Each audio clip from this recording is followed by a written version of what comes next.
front of me is OPPO A57s, and today I would like to show you how you can install and then apply iOS launcher on this OPPO.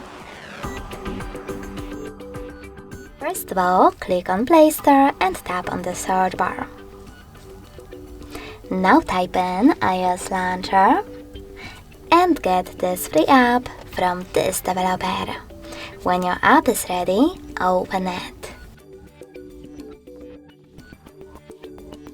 Then, in order to use it, select Allow and Allow while using in the pop-ups. Swipe up from the bottom of your screen and click on Home button. Then go into Settings right away. In Settings, scroll down and click on Apps section. From here, you need to click on Default Apps, select Home app and tap on iOS Launcher.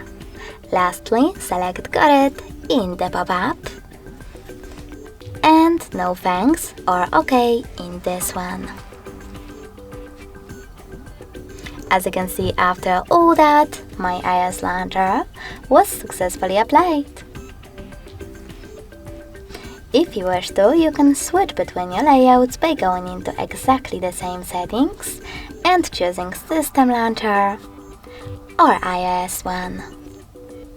Thanks so much for watching. If you enjoyed this video, smash that like button, comment and subscribe. Bye!